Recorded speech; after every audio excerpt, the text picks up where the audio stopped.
والنعمة لك والملك لا شريك لك لبيك اللهم لبيك لبيك لا شريك لك لبيك إن الحمد والنعمة لك والملك لا شريك لك. نحمده ونصلي على رسوله الكريم اما بعد فاعوذ بالله من الشيطان الرجيم بسم الله الرحمن الرحيم رب اشرح لي صدري ويسر لي امري واحلل عقدة من لساني يفقهوا قولي. قرآن مجید میں اللہ سبحانہ وتعالیٰ کا ارشاد ہے الحج اشہر معلومات کہ حج کے مہینے معلوم ہیں. جو شخص بھی حج کا ارادہ رکھتا ہو وہ انہی مہینوں میں سفر حج کر سکتا ہے. اگر ان کے علاوہ کسی اور مہینے میں مثلا رمضان مبارک میں کوئی شخص حج کی نیت سے احرام پہن کر مکہ جاتا ہے، پھر اپنی مرضی سے منا اور عرفات میں قیام کرتا ہے، مناسک حج اسی طرح ادا کرتا ہے جیسے حج کے موقع پر ادا کیے جاتے ہیں، تو اس کا حج نہیں ہوگا. حج کے لیے مخصوص دنوں میں مخصوص اعمال کرنا ضروری ہوتے ہیں، اور اس کے لیے اللہ تعالیٰ نے ذوالحج کا مہینہ مقرر کیا ہے. اور ذوالحج کا معنی کیا ہے؟ حج والا، یعنی وہ مہینہ جس میں حج ہوتا ہے، جس میں مناسک حج ادا کیے جاتے ہیں. جس طرح رمضان المبارک میں اللہ سبحانہ وتعالیٰ نے نیک اعمال کی جزا عام دنوں کے مقابلے میں کئی گنا زیادہ رکھی ہے، اسی طرح ذوالحج کے پہلے عشرے میں نیک اعمال کی جزا اور بدلہ عام دنوں کے مقابلے میں کئی گنا زیادہ بڑھ جاتا ہے. رمضان کو نیکیوں کا موسم بہار کہا جاتا ہے.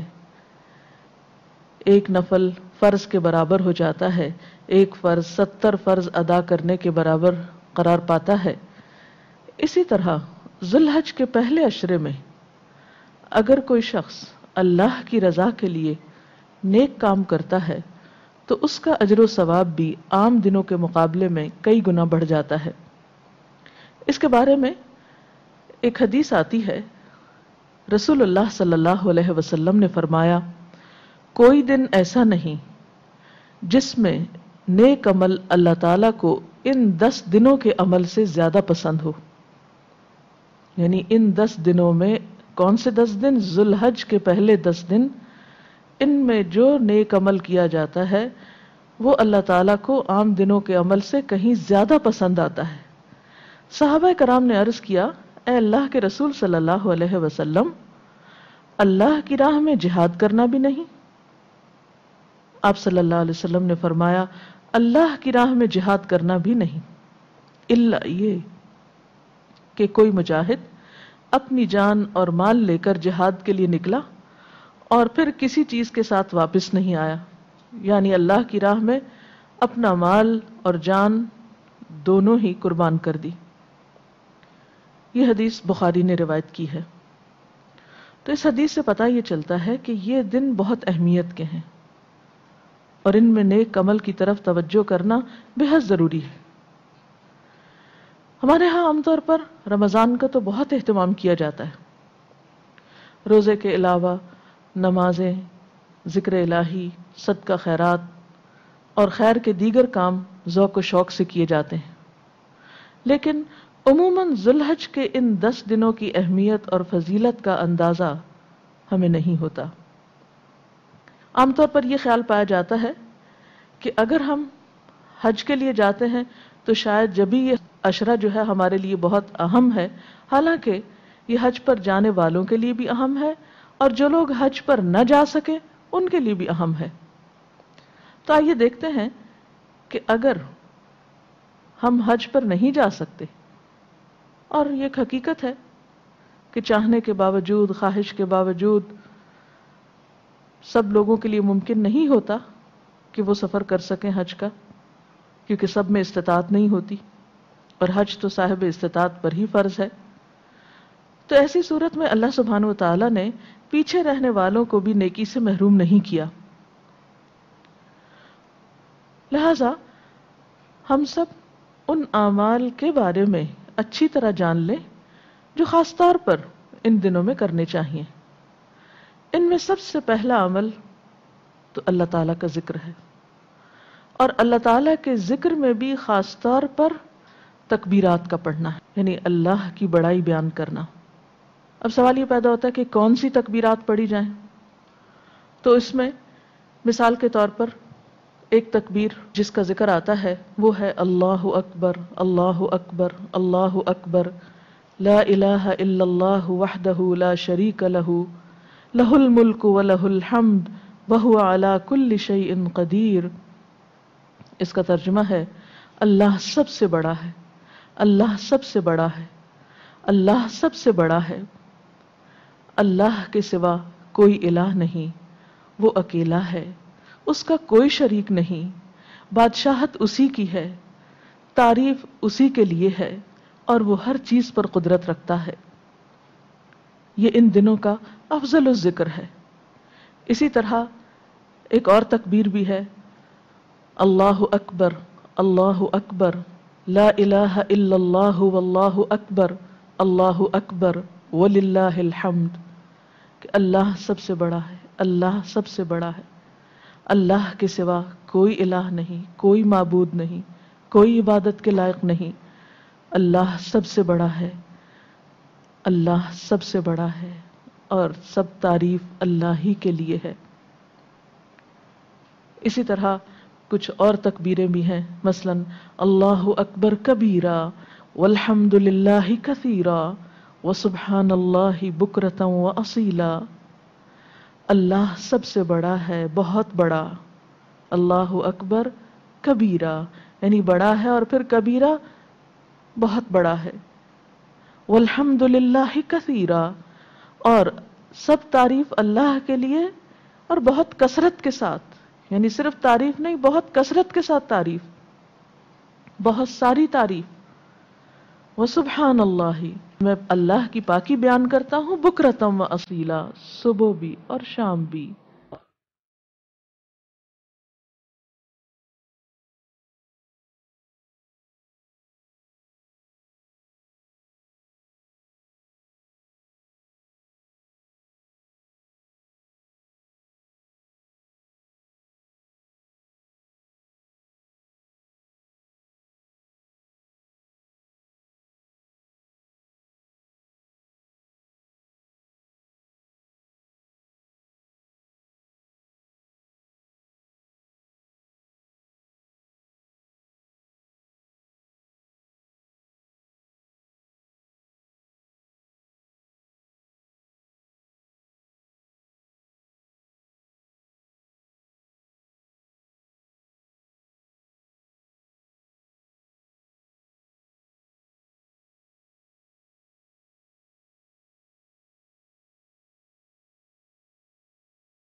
تو خصوصی طور پر یہ تکبیریں ان دنوں کا افضل عمل ہیں. ذکر الہی ایک ایسی چیز ہے جس پر انسان کا کچھ بھی خرچ نہیں آتا، اور ذکر کرنا کوئی مشکل عبادت نہیں. چلتے پھرتے، اٹھتے بیٹھتے، آتے جاتے، کام کاج کرتے، نمازوں کے بعد، دن میں، رات میں، جب آپ کا جی چاہے اللہ اکبر پکارتے رہیے. ہم دیکھتے ہیں امام بخاری رحمۃ اللہ علیہ روایت کرتے ہیں کہ سیدنا ابن عمر رضی اللہ تعالی عنہ اور سیدنا ابی ہریرہ رضی اللہ تعالی عنہ دونوں ان دنوں میں یعنی ذی الحج کے پہلے عشرے میں بازار کی طرف نکل جاتے، اور ان کا مقصد کوئی شاپنگ وغیرہ نہیں ہوتی تھی، بلکہ بازار میں چلتے پھرتے تکبیریں پڑھتے، اور ان کی تکبیریں سن کر دوسرے لوگ بھی تکبیریں پڑھنے لگتے. تو اس سے یہ بھی پتہ چلتا ہے کہ بلند آواز سے پڑھتے تھے تاکہ دوسروں کو بھی یاد دہانی ہو جائے. ہمارے لیے اس میں سبق یہ ہے کہ ہم صرف خود ہی نیک عمل نہ کریں بلکہ دوسروں کو بھی اس کے بارے میں بتائیں.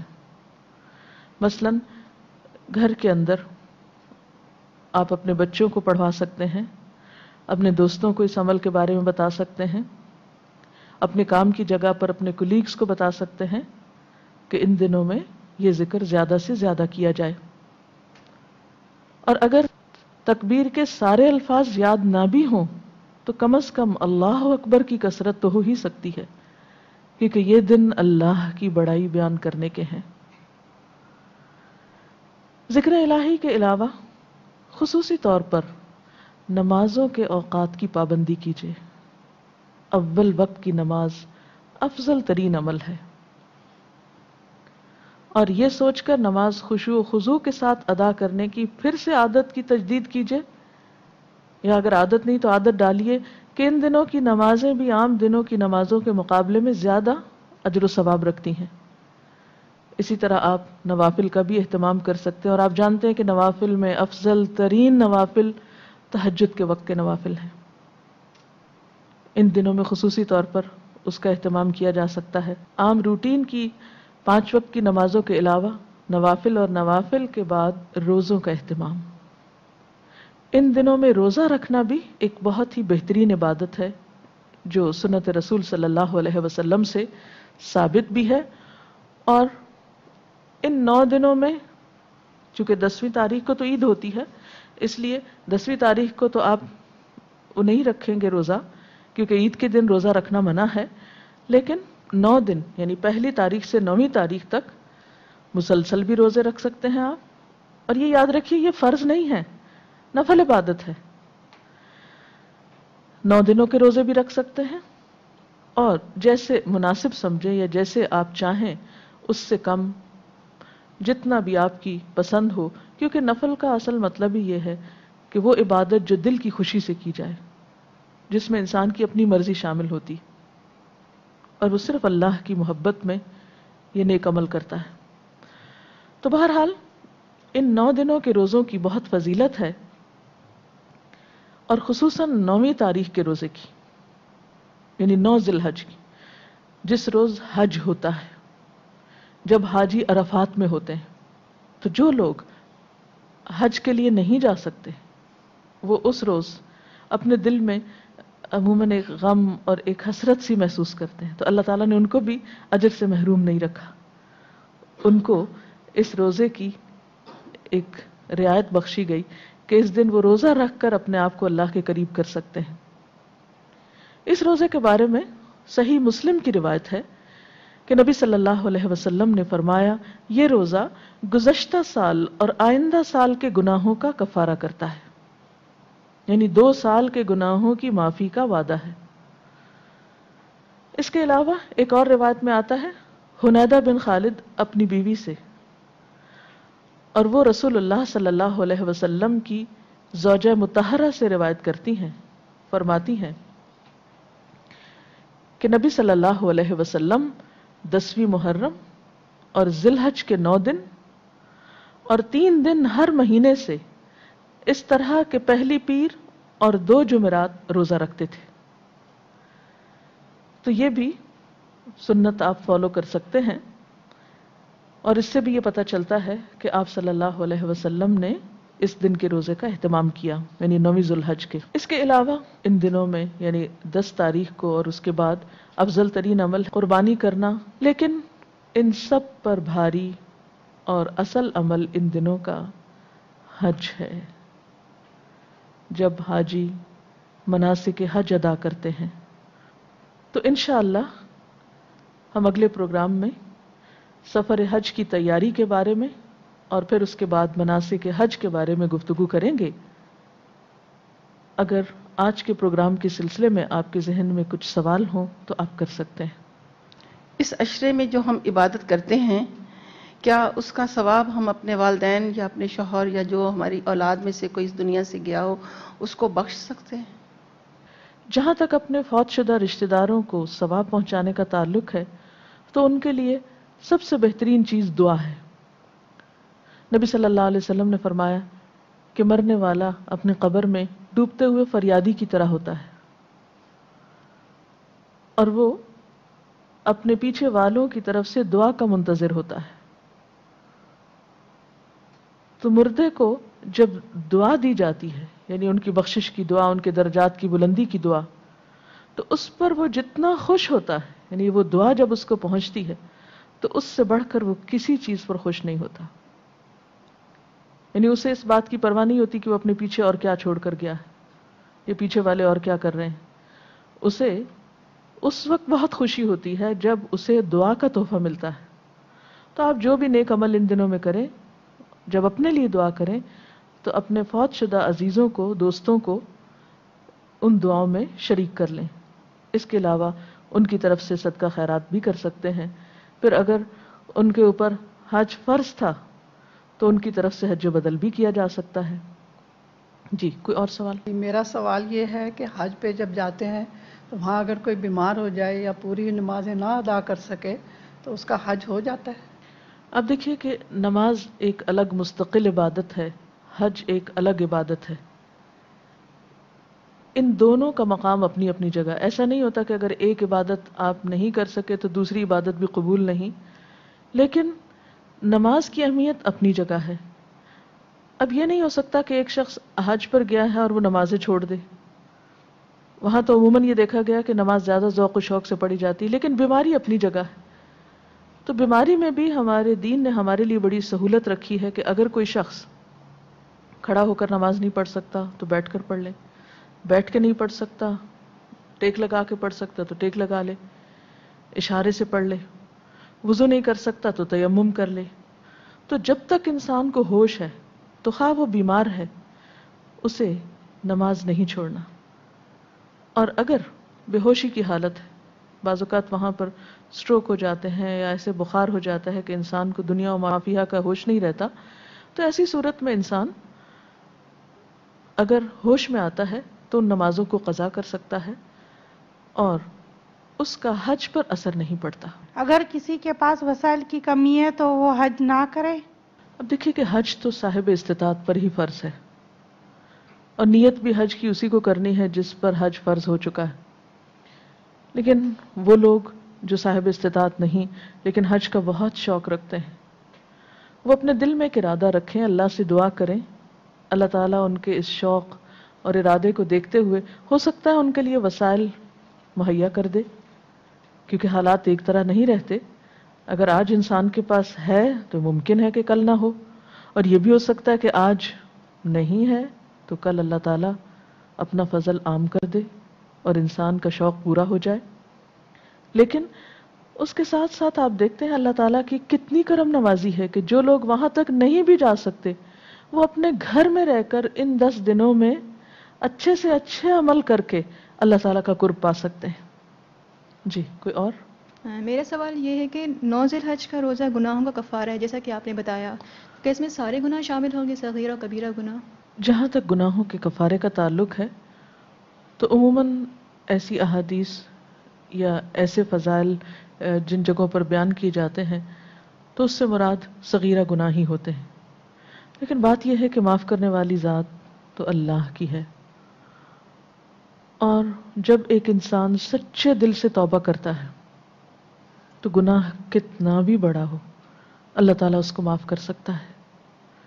تو جب بھی کوئی نیک عمل کرے اور جب بھی گناہوں کی معافی کی دعا کریں تو اس میں اللہ کی ذات سے پوری امید رکھیں۔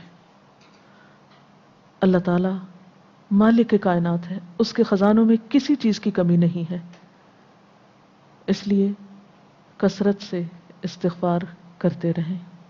میں اپنے والدین کی طرف سے حج کرنا چاہ رہی ہوں اور میرا بھی حج ابھی باقی ہے، فرض جو ہے مجھ پر، تو اس طرح میرا حج پورا ہو جائے گا؟ ہر انسان پر الگ الگ حج فرض ہے۔ اب اگر آپ اپنے والدین کے لیے حج بدل کرنا چاہتے ہیں تو اس سے پہلے آپ کا اپنا حج الگ طور پر ہونا چاہیے. یعنی ایک سفر میں آپ 2 حج نہیں کر سکتے. اگر آپ اپنا حج بھی کرنا چاہتی ہیں اور اپنے والد یا والدہ کا حج بھی کرنا چاہتی ہیں تو پہلے اپنا کر لیجئے اور اس کے بعد اگلے کسی موقع پر ان کی طرف سے کر لیجئے. ایک سفر میں ایک وقت میں 2 حج نہیں ہو سکتے.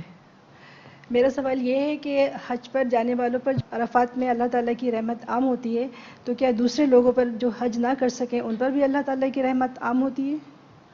بات یہ ہے کہ اللہ تعالیٰ کی رحمت تو ہر چیز پہ چھائی ہوئی ہے. اس میں کوئی شک نہیں کہ عرفات والوں پر اللہ تعالیٰ کی خاص رحمت ہوتی ہے، لیکن اس کا مطلب یہ نہیں کہ جو وہاں پر پہنچ نہیں سکا وہ اللہ کی رحمت سے محروم ہو گیا. ہرگز ایسا نہیں. اللہ تعالیٰ بندے کے ساتھ اس کے گمان کے مطابق ہوتا ہے. اللہ تعالیٰ ہماری صرف ظاہری حالت کو نہیں دیکھتا، وہ ہمارے دل کو بھی دیکھتا ہے کہ اس میں وہاں تک پہنچنے کی کتنی تڑپ تھی اور کس شخص کو کس مجبوری اور کس عذر نے روک لیا. وہ اپنی نیت اور اپنے شوق کے ساتھ وہاں ہے لیکن جسمانی طور پر یہاں ہے.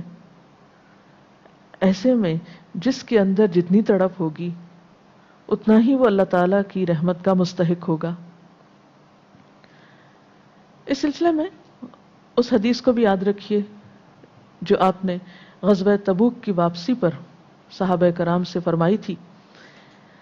آپ نے فرمایا کہ کچھ لوگ ایسے ہیں کہ جو وادی بھی تم نے پار کی اور جو قدم بھی تم نے اللہ کے راستے میں اٹھایا یعنی جہاد فی سبیل اللہ میں، کچھ لوگ ایسے ہیں جو تمہارے ساتھ نہیں تھے مگر اجر میں تمہارے ساتھ شریک رہے، ان کو عذر نے روک لیا تھا. وہ یہاں تک آنا چاہتے تھے لیکن کچھ ایسی مجبوریوں کی وجہ سے روک لیے گئے یا رک گئے کہ ان کے بس میں نہ تھا یہ سارا سفر. تو صرف ان کے شوق اور نیت اور ارادے کی وجہ سے انہیں بھی اجر میں شریک کرے گئے. اب دیکھیے کہ ایک اور حدیث سے بھی ہمیں یہ پتہ چلتا ہے کہ جب کوئی شخص کسی نیک عمل کا ارادہ کر لیتا ہے تو اللہ تعالیٰ اس کے لیے ایک نیکی لکھ دیتے ہیں صرف ارادے کی وجہ سے. اور اگر وہ عملاً کر لیتا ہے تو پھر جس کوالٹی کا عمل ہوتا ہے اتنے گنا اس کا اجر بڑھا دیا جاتا ہے. جی کوئی اور سوال؟ السلام علیکم. میرا سوال یہ ہے کہ اب تو ایسے مواقع آ گئے ہیں کہ ہر چیز حج کا ایک ایک موقع ٹی وی پر دکھایا جاتا ہے، دعائیں وغیرہ بھی، خطبہ بھی، تو ہم اس وقت کیا کریں؟ الحمدللہ آج ہم ایسے دور میں ہیں کہ ہم حج کی کاروائی یا حج کا خطبہ اور دیگر مناسک کی ادائیگی کو براہ راست دیکھ سکتے ہیں. تو ایسے موقع پر اگر آپ اپنے آپ کو ذہنی طور پر، جذباتی طور پر، احساسات کے ساتھ حاجیوں کے ساتھ شریک کر لیتے ہیں تو انشاءاللہ آپ بھی اس ثواب میں سے حصہ پا سکتے ہیں کیونکہ بات نیت اور ارادے کی ہے. ظاہر ہے کہ اس طرح حج تو ادا نہیں ہوتا لیکن ایک شوق اور ایک محبت کا جو اظہار ہے وہ اپنی جگہ بڑا اہم ہے. اسی طرح خصوصی طور پر جب دعائیں آ رہی ہوں یعنی وہاں پر دعا ہو رہی ہو اور لوگ آمین کہہ رہے ہوں تو آپ بھی ساتھ آمین کہیے.